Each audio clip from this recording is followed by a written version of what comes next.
Best entrepreneur quotes said by famous people. If we tried to think of a good idea, we wouldn't have been able to think of a good idea. You just have to find the solution for a problem in your own life. One of the greatest skills of leadership is being unflappable.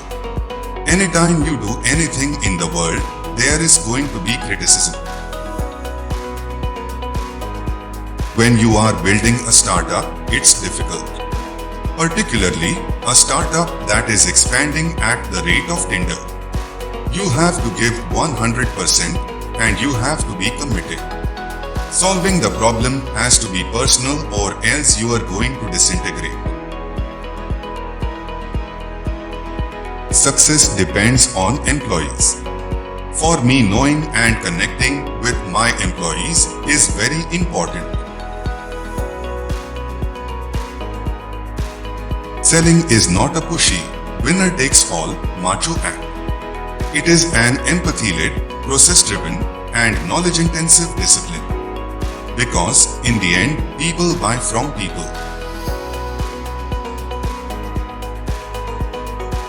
Ignore the hype of the startups that you see in the press. Mostly, it's a pack of lies. Half of these startups will be dead in a year. So, focus on building your business so you can be the one left standing. It's important to realize that brand is much more than a logo and slogan. A brand is who your company is, how you function and make decisions. Do not focus on numbers. Focus on doing what you do best. It's about building a community who want to visit your site every day because you create value and offer expertise. When in doubt, bootstrap. Using your own personal resources is the easiest way to start a business. You don't have to convince investors about the merits of your idea. You just have to convince yourself. You have to see failure as the beginning and the middle, but never entertain it as an end. Starting a company extracts so much energy and conviction that not having a clear-cut goal and meaningful mission can hamper your success. This is why, at Beta, our mission was clearly defined: reverse early type 2 diabetes in 100 million people by 2025. If you know too much before the start, then you will get overwhelmed. Come up with an original idea and don't copy because there will be no passion. You need that otherworldly passion. Just start. Don't assume that borrowing lots of money can make your startup fly. There are many things to the business other than investors, and it's possible to succeed with your startup without breaking the bank. Don't try to do everything by yourself, but try to connect with people and resources. Having that discipline and perseverance is really important. It's necessary to find a mentor who can invest time to know your personal capabilities and business model. Don't get distracted.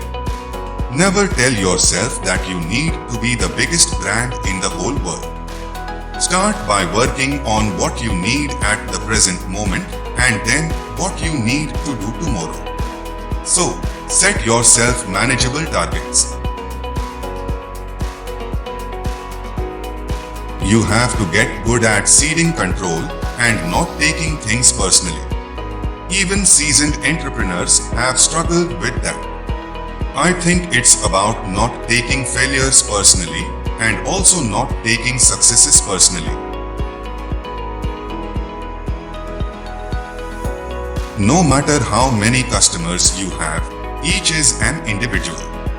The day you start thinking of them as this amorphous collection and stop thinking of them as people is the day you start going out of business.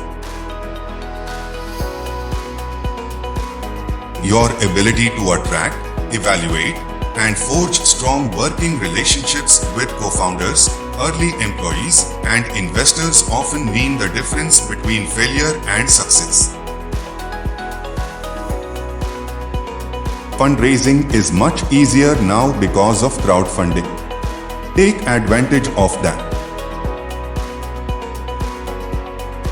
Being a woman in business doesn't come without challenges.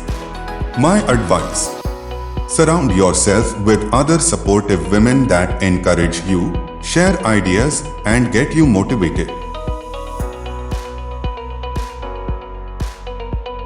If you can offer a free tier that provides a lot of value, it will naturally help your product to spread much more rapidly. My advice is to focus on the importance of forging a long-term relationship, whether with colleagues, partners, or customers. It is often easy to get caught up in short-term decisions. If you are starting something on your own, you better have a passion for it, because this is hard work. Be nicer to your customers than your competitors. Passion, creativity, and resilience are the most crucial skills in business. If you have got those, you are ready to embark on the journey. If you are working on a product that's going to be consumer-facing, then feedback is invaluable. You should be out there being brave and talking to people and asking for feedback as much as possible. In the age of transparency, honesty, and generosity, even in the form of an apology, generate goodwill. Sometimes it doesn't hurt to ask. I have been in the news many times just by calling on the news channel and asking them about featuring my business. Remain self-funded as long as possible. Start as small as you can. When I started Skinny Me Tea, I had $24 in the bank and I was entirely self-funded. If you are not embarrassed by the first version of your product, you have launched too late. As a founder, lay all the possible scenarios, from best to worst, in front of you, so you don't get surprised when something happens. We learned many things while building Foursquare.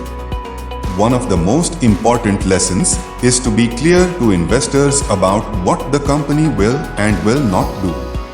And be open about the priorities of the things that have to be done.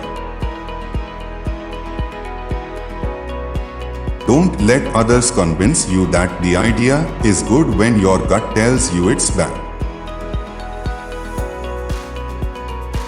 I can name dozens of failures that we had over the years. Yet, with all these failures, we still managed to build Appster into one of the largest and best companies in our industry. So, remember, every time you fail, remind yourself these words: life won't always go my way, but I will always find a way down. If you tune it so that you have zero chance of failure, you usually also have zero chance of success. The key is to look at ways for when you get to your failure checkpoint, you know to stop. Some days you are smiling and thinking you are going to make this thing rock. Then the next day a pipe breaks and your costs look too high. You have to learn to keep your eyes on an ultimate goal. If you lose sight of that goal, you have to get out. 38. If something is important enough, or you believe something is important enough, even if you are scared, you will keep going. One of the things I tend to do is open myself up to a variety of voices. I try to expose myself to the kind of culture shock that occurs when you talk to people who speak a different language. If you start thinking you are good at something, that's often the day you stop trying to be better and open the back door for someone to come after you. That's why we always aim higher. We never feel like we're done.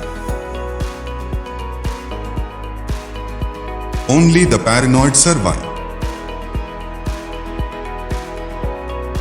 Most of us want to tell our coworkers or friends or husbands or wives our ideas. For what reason? We want validation. But I feel ideas are most vulnerable in their infancy. Out of love and concern, friends and family give all the reasons or objections on why you shouldn't do it. I didn't want to risk that. I'm always tweaking, always trying to make it better, constantly moving the levers and dials.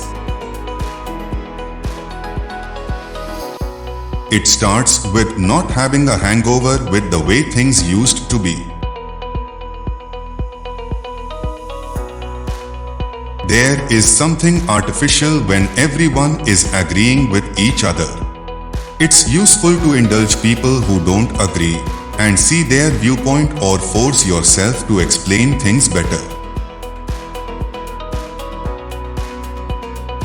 If you are not getting traction on your idea, you try few things. You try pushing harder, cleaning up something, building up to something aggressively, but if it doesn't get traction, then don't bother.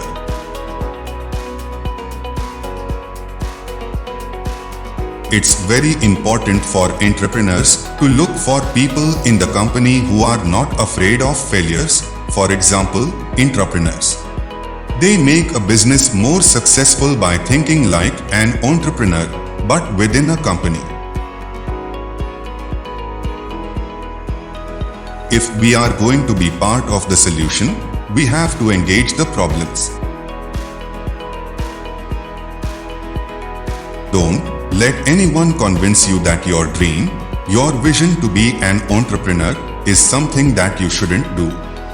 What often happens is that people who are well-meaning, who really care for us, are afraid for us and talk us out of it. 5 days a week, I read my goals before I go to sleep and when I wake up. There are 10 goals around health, family and business with expiration dates, and I update them every 6 months.